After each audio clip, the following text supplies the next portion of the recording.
Learning Spanish to make Mexican friends or even to move to Mexico? Do you want to blend in?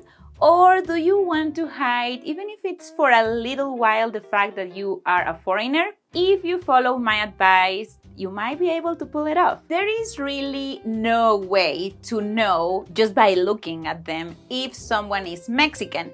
But this can work 100% to your advantage, porque hay ciertas actitudes, ciertas palabras, ciertas frases, formas de ser que si las dominas pueden hacer pensar a la gente que eres mexicano o por lo menos los harás dudar un poquito. I'm Paulísima from Spring Spanish and today I'll give you 10 tricks that are going to make Mexicans think that you are Mexican as well. And the tricks are divided into 4 categories. Let's take a look at the first one.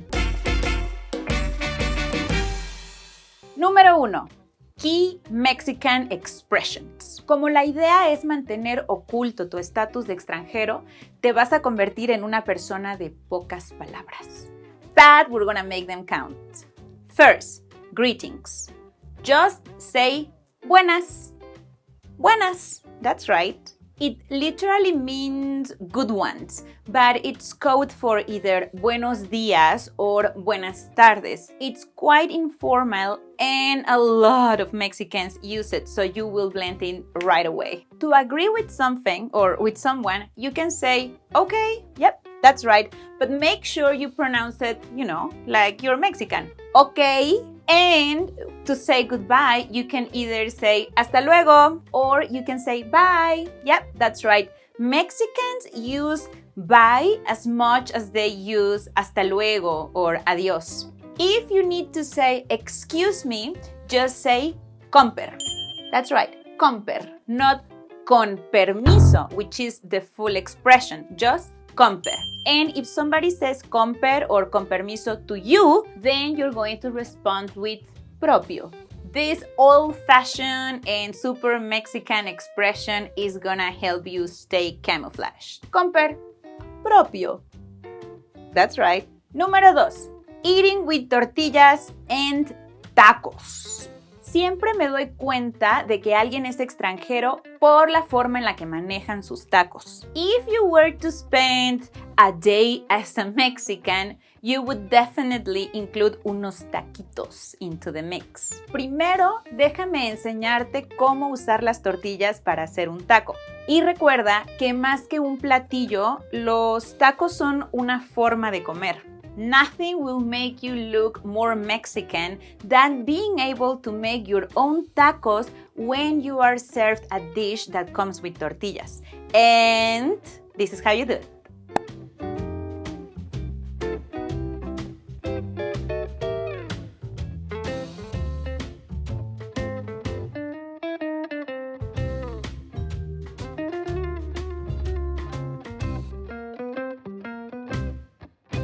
Now, if you are in a taquería, in a taco stand, you have to know how to order.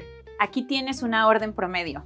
¿Me da 3 de bistec con todo, por favor? Sí, claro, señorita. ¿Y de tomar qué le damos? Una coca, por favor. Just with that phrase, you could survive in Mexico. ¿Me da 3 de bistec con todo? And then, here's how you properly prepare a taco. Tienes que poner la salsa a lo largo de toda la tortilla, lo mismo que el limón, a lo largo, no solo en el centro. Repito, no solo en el centro. That's the typical mistake that foreigners do. Yeah, don't do it. Now, to properly grab a taco, use gravity in your favor and keep this angle. I hope you're liking this video as much as I like tacos.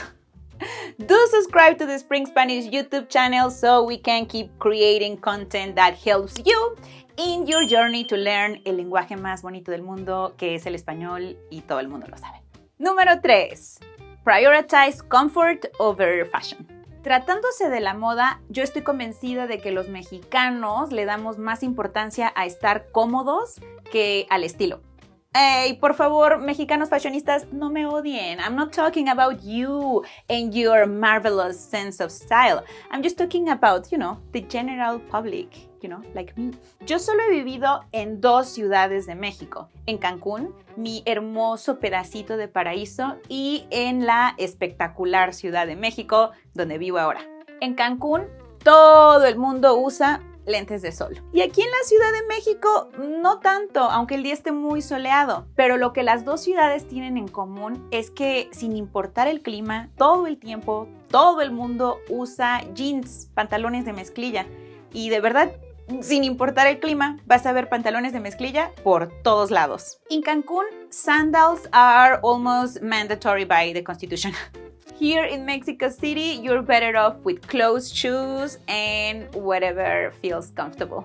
Important notes though. En México, usar la bandera nacional fuera de sus fines ceremoniales es un delito. So you will never see a Mexican, at least in Mexico, wearing the flag. So please don't do it. Not only you will be breaking a federal law, but you will also ruin your cover and everybody will know that you're a foreigner. Otra nota importante, la modestia sigue siendo muy importante en México. Short shorts are not that common unless you are in a beach town. Spaghetti straps, transparent fabrics, or any outfit that reveals a little too much skin might make you stand out, and probably you don't want that. So avoid it, particularly if you are in a conservative town. About that and modesty and how it's still important, I'm going to tell you a story in a minute. Número 4, Mexican behaviors. Now, we're going to imagine 2 situations in which you might find yourself when in Mexico. Situation number 1, you are waiting in line, and somebody's trying to cut the line. And situation number 2, you're trying to buy something in a market. How would a true Mexican behave in these situations? See, Mexicans will never let somebody just cut the line without them saying something. You know, that horrible behavior that goes against all the rules that hold society together. So, if you are to witness that when in Mexico, you can say, yo estoy formado. Very good. That the way you said it, that's right. Yo estoy formado. Or if you're a woman, yo estoy formada. Yo estoy formada. If you say it with a smile, it works very good as well. Yo estoy formada, ¿eh? You can add the e. Yo estoy formada, ¿eh? That's right. So you can say that, yo estoy formado or yo estoy formada, when somebody is trying to cut the line right in front of you.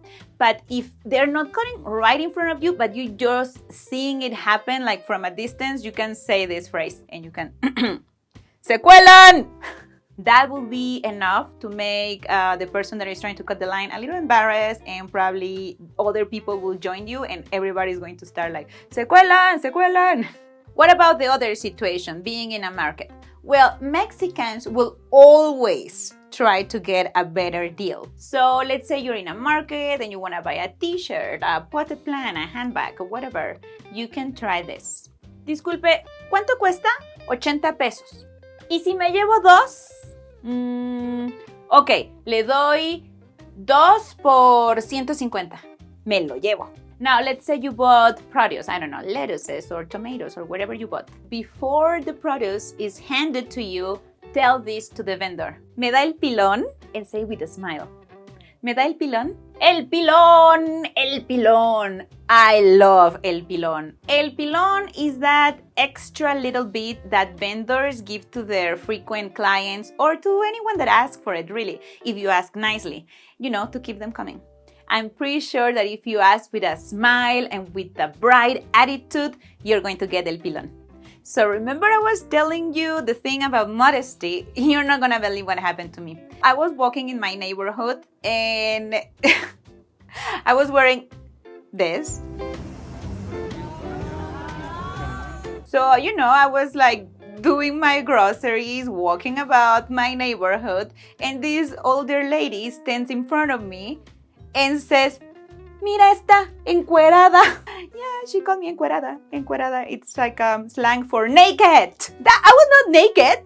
Not even close, but this is just to show you that, yeah, modesty still matters in even big cities like Mexico City. There are some other quirks and a little strange behaviors that Mexicans have that always seem to surprise foreigners. If you want to blend in, you will have to learn these quirks as well. So now let's talk about these habits that are going to make you be the most Mexican version of yourself that you can be. So follow me in my next video to talk about these quirks.